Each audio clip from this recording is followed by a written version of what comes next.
Okay, so tell us about your favorite memory at BCC. That's your question. That is our That's idea. Great. So Okay. tell. Okay.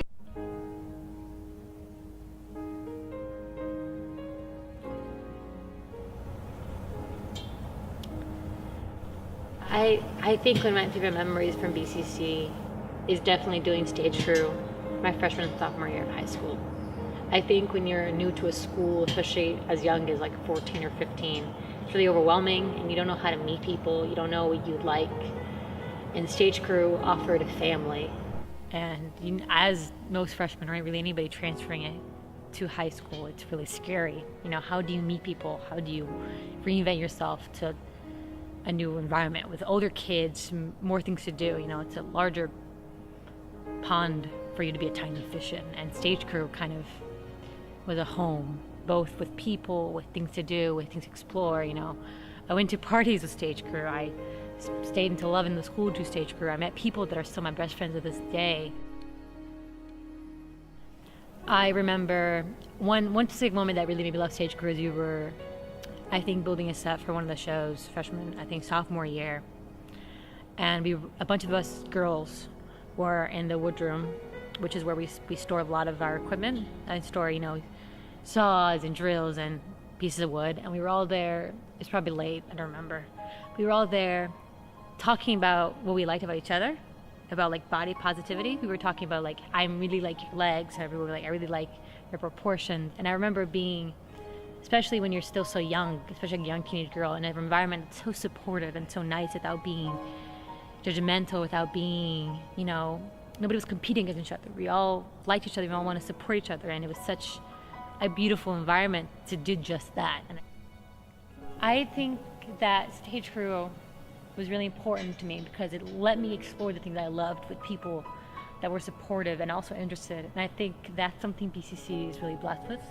BCC has a lot of opportunities that you can do things you love, lots of clubs, lots of sports, lots of activities where everybody here has the thing they do after school that they are absolutely in love with, or at least like to some shade or other. And I feel like that's really special about the community that BCC has.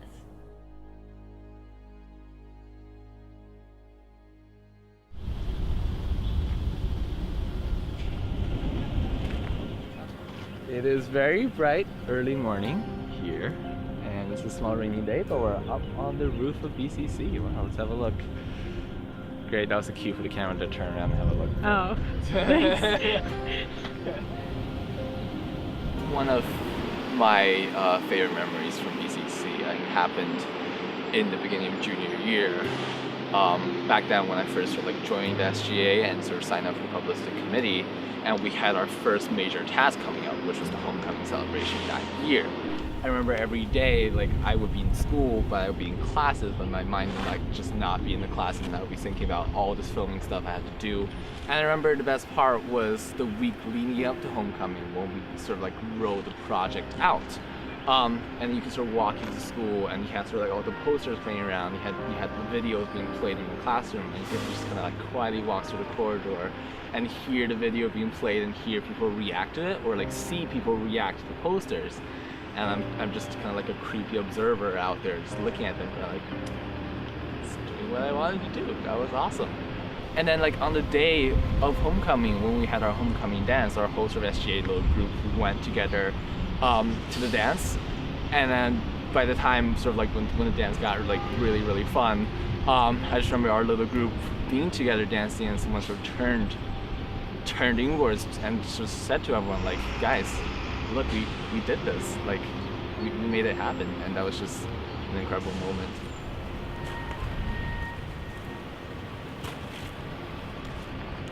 So I guess my favorite part about BCC is just the sheer number of groups and people that are doing all these kind of amazing things throughout the school. I think you don't really get a sense of it while you're in school every day and sort of just going through the classes, but there's so many clubs and so many activities and so many programs being organized that all these different students are working on, and they're doing it because they're passionate about it and they're driving those projects through. And if you really, I think, slow down and take a look at just the number of things that are happening, I think you'll be really, really amazed, and I think, frankly, really, really inspired.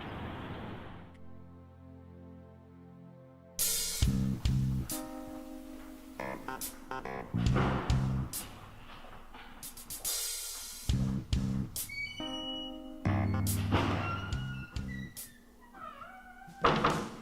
my favorite memory of BCC happened right after I got bronchitis. This is my favorite high school memory is when I got bronchitis. No, but when I went to the doctor when I had bronchitis, they gave me this inhaler that definitely did not.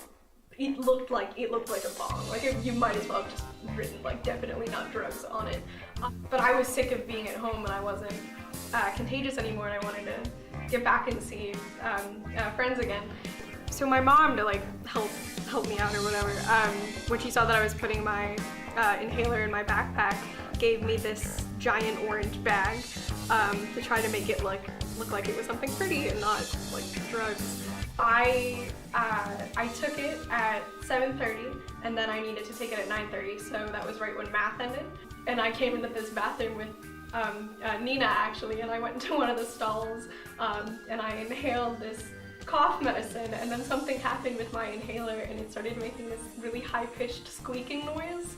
And Nina just lost it. She fell on the ground in the bathroom laughing. I don't know, the whole thing was just like a huge comedy of errors when I got into the bathroom and it started making the squeaking noise. It was a moment. I think my favorite thing about BCC is where BCC is. We're right next to Washington, D.C. So you have kids whose parents work for the World Bank or are coming from other countries whose parents wanted to move to this area. So I've met kids from Italy, kids from Ethiopia, kids who had never spoken English before they came to BCC. And I feel like growing up here and coming to this high school especially, I've really been able to take advantage of the area where I live and the kind of resources that are available to me.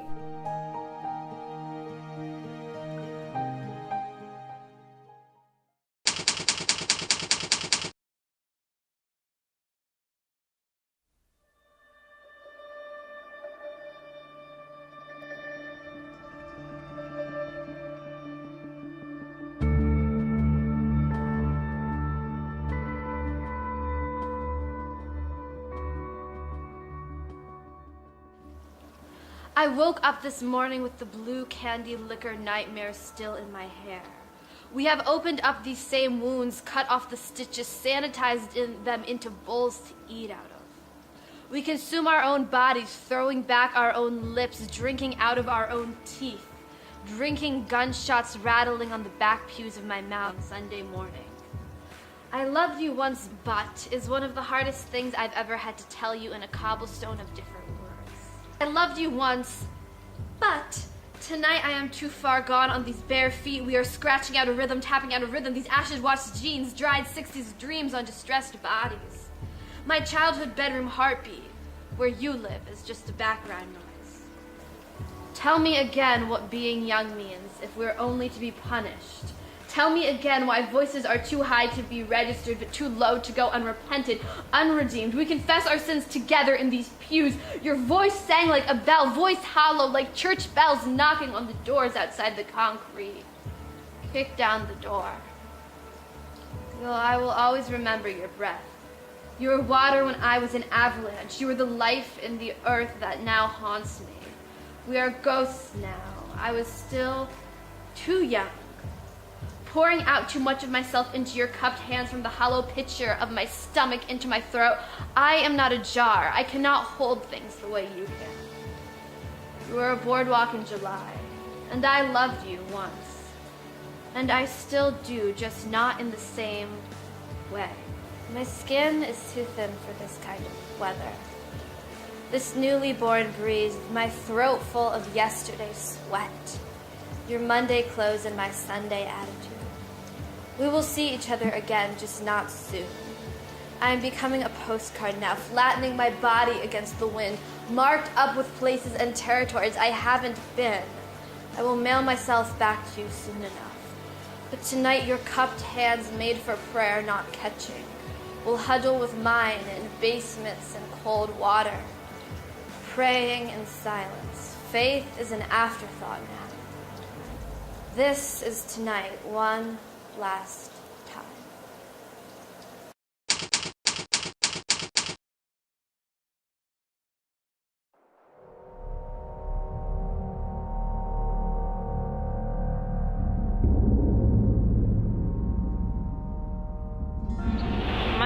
experience of junior year was really complicated in that there were a bunch of different things going on at any possible time.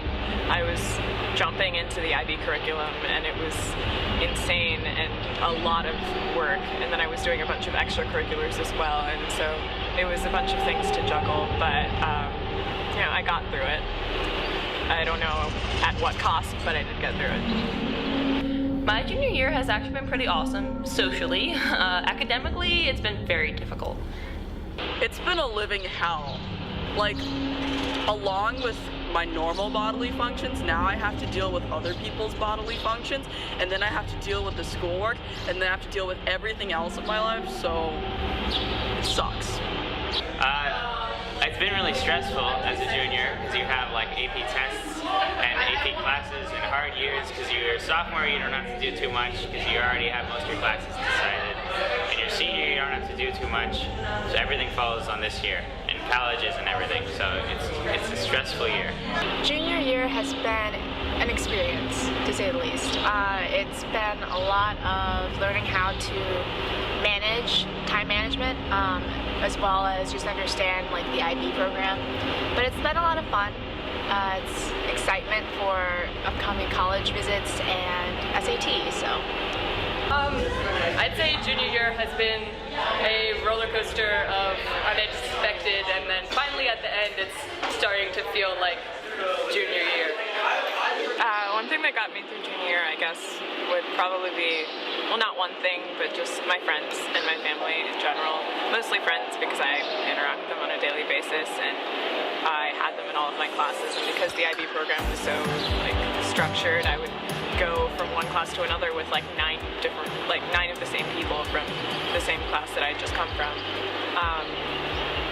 It was just really nice to kind of not have to suffer in solidarity in a way. Like, I was surrounded by people I love and people I know love me, and given that I'm leaving in about 48 days, it was really nice to just know that I always had people who had my back. I think the one thing that's helped me survive junior year is my friends and my parents, because they've been pretty supportive. The biggest thing that helped me get through junior year were the memes I found on Reddit. The memes helped me with everything, like Dat Boy, you know, Pepe, all that stuff, frog stuff, I guess. Yeah. I just sort of have to, it's not an option, so I just kind of grit through it. I mean, I have like a college counselor to help me deal with all of that. I guess my friends, I don't know, they help distract me from doing what I need to do, which is what I need. Music and my friend Lily and my other friends helped me get through junior year. A lot of it was having a support system, and then as well as just being on your own and enjoying music and letting that sort of be your solstice. Definitely my friend group and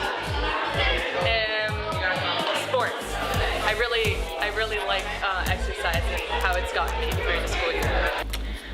So during their junior year, I perceived the students to be in a place between being much more maybe mature and thoughtful about their work than sophomores, but also kind of, they still have a little bit of that silliness. I do not see my juniors being horribly particularly stressed. Sometimes they claim to be, but I think they're usually just trying to get out of work. Well, during the students' junior year, I think that they're just more anxious to become seniors and thinking about having probably a modified schedule and earn their credits and get out and graduate and get out of here. So I mean, that's primarily it. I don't think there's a lot of stress. I really don't. Well, it's definitely a challenge to be leaving after junior year because I have to start my senior year in Taiwan, which is really complicated given, again, the IB program. Mostly the emotional factor of it is more harmful than, you know, the actual physical struggle of having to leave halfway through high school or even 3/4 of the way through high school. It feels like I could have just stayed for one more year and gotten it over with, but instead I have to start anew somewhere I've never been before. So yeah, it's hard, but you know, I have my friends and social media is a wonderful thing, so it doesn't really feel like an ending, it just feels like an opportunity for new beginnings.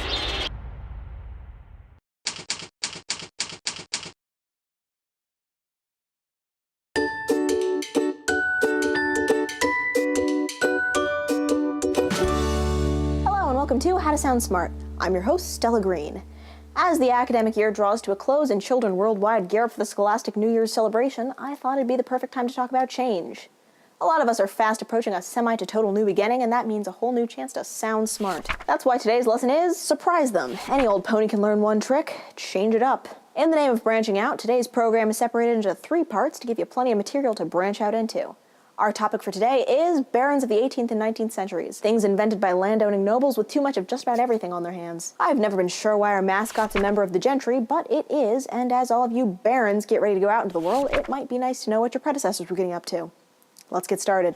If you're a baron in 18th century England, you've spent most of your life making and/or inheriting money, and you better believe people are going to know it when you get up to heaven, or wherever. And what says class like showing up to heaven or wherever in one whole undissected piece? The belief at the time was that when you ascended into heaven, you literally ascended. That meant that you, in whatever condition you were in, would go flying up out of your grave. Largely because of this, human dissection was all kinds of frowned upon. This was a problem if you were a doctor in training. You needed bodies, but no one was offering. Gotta love the free market. If you demand, it will supply. Thus was born the resurrectionist. This was a gentleman who you would pay to go cemetery to cemetery, harvesting autopsy table fresh corpses to sell to anatomy labs.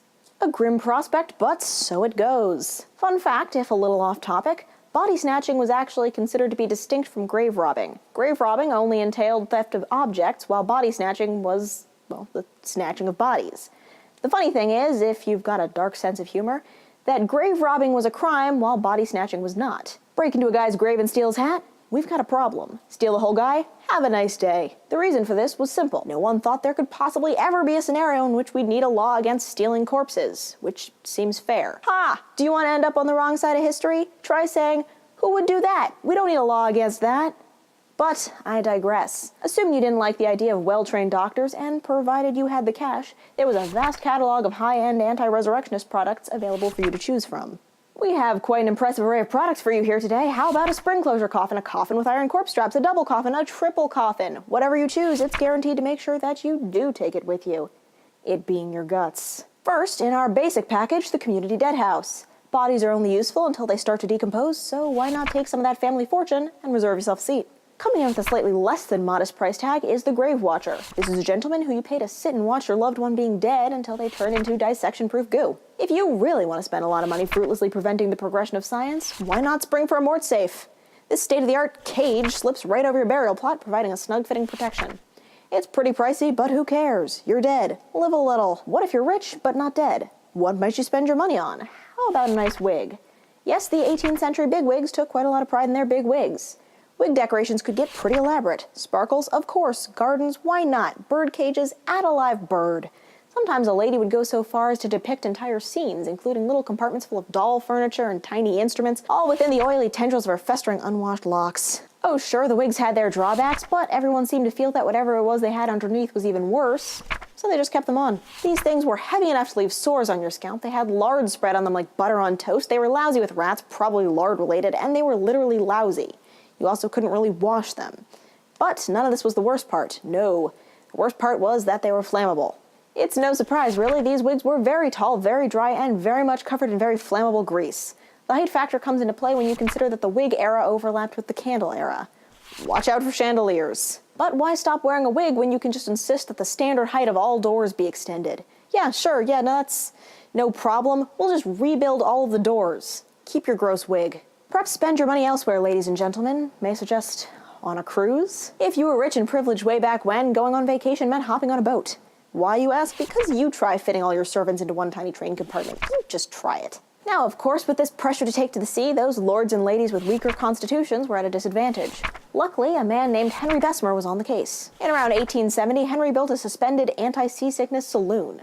This was an entire room hanging from gimbals attached to the interior of a ship. The idea was that it would float freely, therefore sparing its occupants the motion of the ocean. The room itself was all crushed velvet and gold tassels, which seems pretty impractical to me considering it's full of seasickness sufferers. But as it turned out, the Bessemer Saloon had much bigger problems than queasy nobles. On the maiden voyage, the Bessemer Saloon was packed.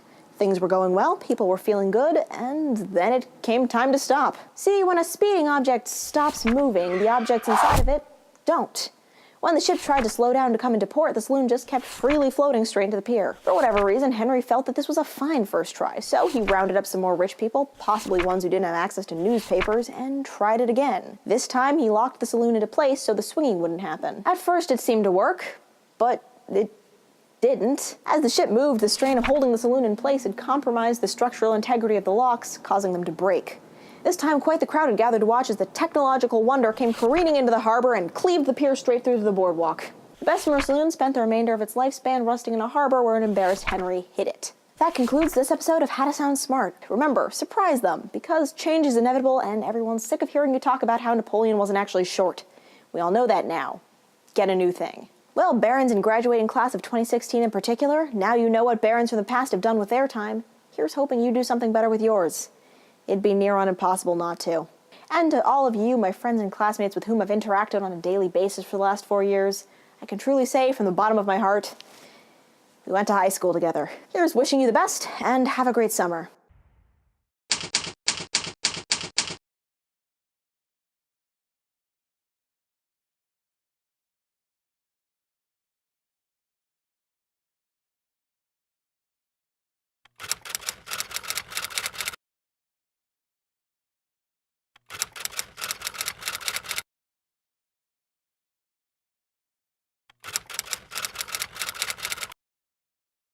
I was supposed to go to prom. So what happened? No, I was excited to go to prom. I was ready. I bought a new pair of shoes. Oh my god, I should buy new shoes. I did a whole thing about how my shoes were broken. I bought new shoes. Okay. So I was arranged with a group. Misha, a little alliance. Wait, stop. You were just supposed to go as a reporter. Yeah, I was supposed to go as a reporter, you know. I'm not gonna pay for tickets. You think I'm insane? $75 for tickets? Yeah.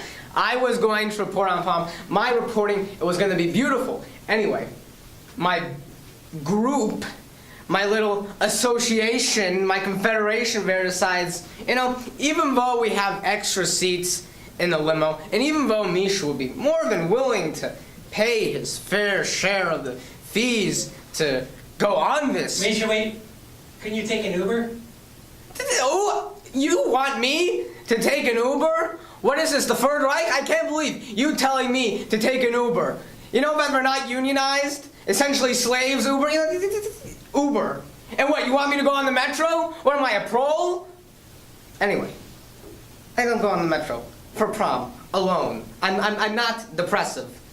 I'm a very happy man. Anyway, so I was supposed to go to prom, and they tell me I'm too loud. I can't go on the limo with them. I would be perturbing them. Anyway, so I decide I'm not going to deal with this anymore.